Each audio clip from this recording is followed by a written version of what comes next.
Welcome to my little corner in the internet. I'm Nadine.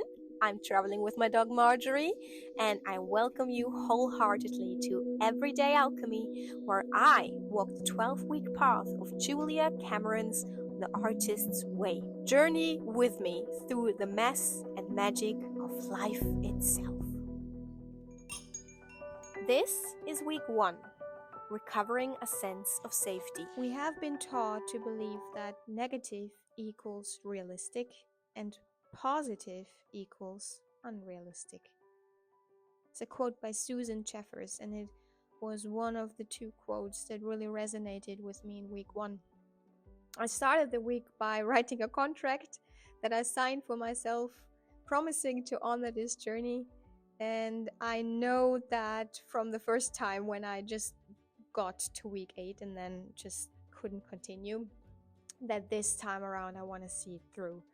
And that was because I had gone through a period of about 6 months where I didn't do any real creative work whatsoever, and I felt like a part of me was kind of missing. So I had this epiphany while helping my friend out in the stables that I could just try the artist's way again. And it was an anchor point for me to try and let this inner artist resurface and see if she's still there, and if she's still there, if maybe she at some point may have evolved. I was pretty scared as well, and I sort of promised myself to document this journey. I'm not quite sure if I will publish it, but for myself, I want to document this journey. And now it's time to sort of talk about what this week did. Although it's hard to pinpoint because it kind of bleeds into everyday life, so I'm not quite sure if I put too little emphasis on this journey, or if it just was very subtle and subconscious, the processes that went on. I'm not dogmatic about this process, and I think the more dogmatic I feel and the more shame and guilt I feel when I don't accomplish something, it's counterproductive to what I'm trying to achieve here, which is to give my inner artist child space and room to breathe and get to know it. So this week 1, I did all of my morning pages, which is 3 pages in the morning, just pure, she calls it, Julia Cameron calls it, consciousness streaming. Like you just let it flow and you just write. I really had to let go of the notion that it needs to be artistic or good in writing, or that the grammar needs to be correct or the spelling or anything like that. So it's kind of like a letting go. What you also do every day is do your basic principles, which are sort of affirmations that try to anchor within you a sort of security, a sort of commitment, a sort of being held, if that makes sense. I think I'm going to read them to you because I did achieve doing them 4 days out of 7 this week. I actually forgot them 3 times, but that's all right. So the basic principles are: first, creativity is the natural order of life. Life is energy, pure creative energy. And second, there is an underlying indwelling creative force infusing all of life, including ourselves. Third, when we open ourselves to our creativity, we open ourselves to the Creator's creativity within us and our lives. Fourth, we are ourselves creations, and we in turn are meant to continue creativity by being creative ourselves. 5, creativity is God's gift to us. Using our creativity is our gift back to good. And then 6th, the refusal to be creative is self-will and is counter to our true nature.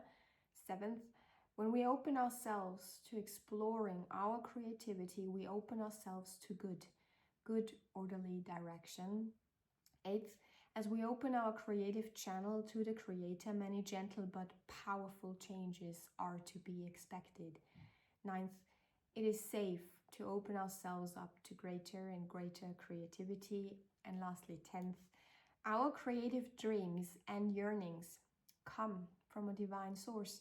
As we move toward our dreams, we move toward our divinity. So they're actually like sending ripples of goosebumps down my spine every time I read them. And I did really enjoy saying them either in my mind or out loud, because there is something happening. Words are energy, right? We are energetic beings, so they do something to you.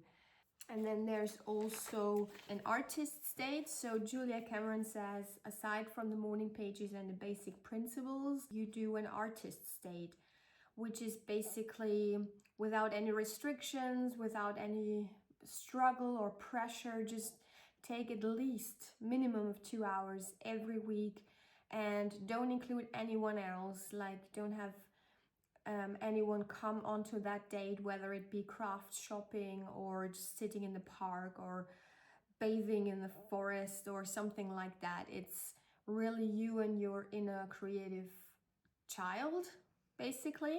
I wanted to do a cover, and it seemed quite fitting to design this cover and let go of the notion that it needs to be perfect or anything. And also, I remember when I was a teenager, I could spend hours and hours making collages. And even in my studies of art at university, what I loved the most was creating collages with different materials and different pens and stuff like that. So I really enjoyed doing that, and the more I look at it, I actually like it. While I was doing it, I was like, whoa, well, I mean, at least it's something. It's not like beautiful or anything, it's not accomplished. But then when I finished it, I was like, oh yeah, I like that. It sort of speaks to me, and I'm quite happy I did it. At the end of each chapter, Julia gives you sort of tasks that you read through, and she specifically says not to feel like you have to do it all. More specifically, you pick the ones that you would loathe doing, like the ones that you reject the most are the ones that help you the most, according to her. The task was to remember, time travel to situations and people where you were either drained of your creative energy, put down, and where your spark sort of was dimmed, where your light was dimmed in your creative journey, and also the contrary, situations, people that sort of fanned that spark and made the amber glow and ignite even. Each time I write about this, I think there is a deeper layer and level I can reach. So what she suggests is one of the tasks of this week is actually to take those blurs, belief systems, thought patterns that really dim your light and discourage you from exploring this path. One of those blurs that I wrote down from my journey discouraging me was that sentence from my French teacher when I handed in my first ever French essay. No pointing fingers here, but what I understood was you try to say too much with too little vocabulary and horrific grammar and spelling mistakes. And also, she used a German word, which is Schachtelsätze, which sort of means that I'm drawn to making a lot of commas and not ending sentences.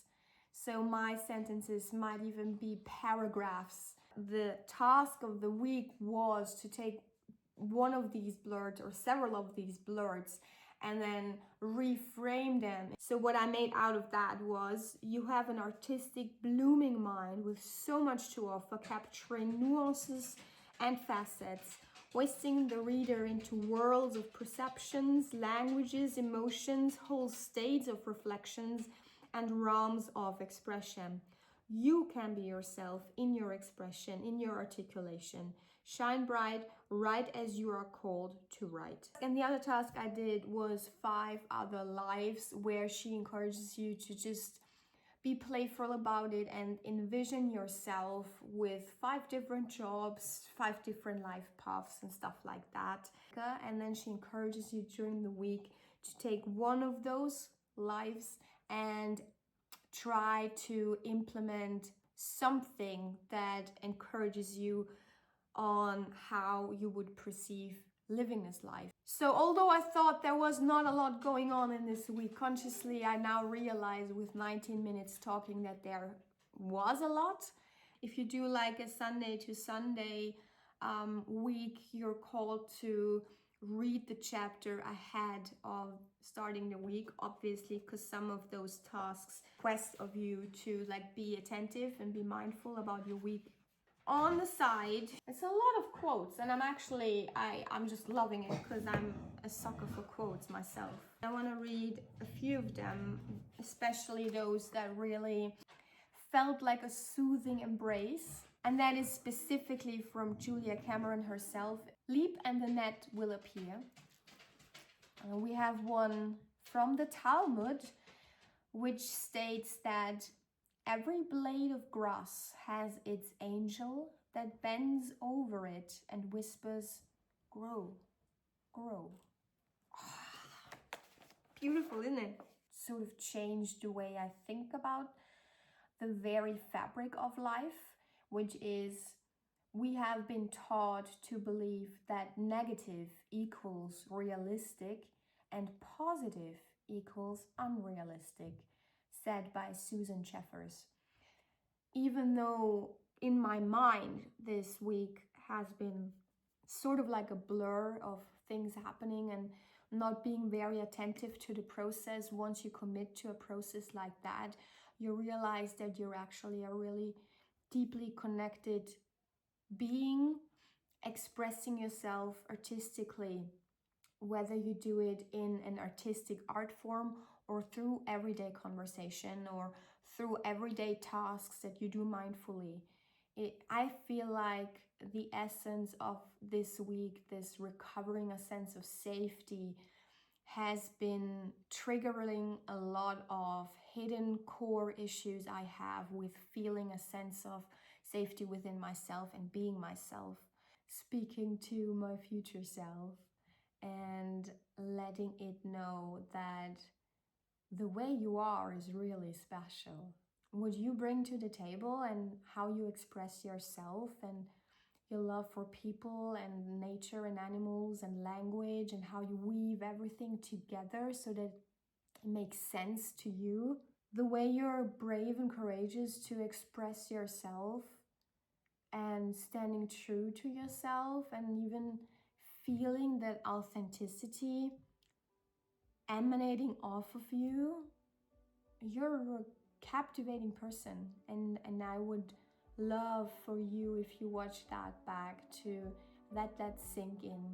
Like, not be with your head on the next thing to do or where you will be in a few minutes time. Like, really let that sink in. You're absolutely a wonderful person.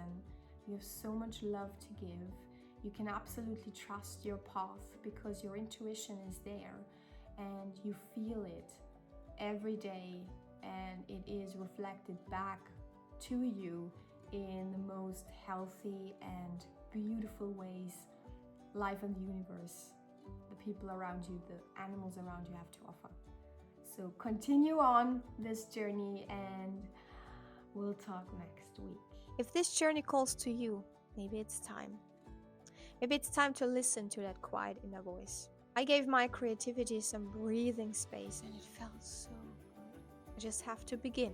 Maybe you start with a page or a walk or a whisper to your artist child, encouraging it to come forward and tell you what it wants to do. That's enough. That's everything. If you're walking a similar path, I'd love to know. You can leave a comment, share your story, and if you'd like to keep unfolding with me, I'd be honored if you subscribe. or simply come back whenever you need a little creative companionship.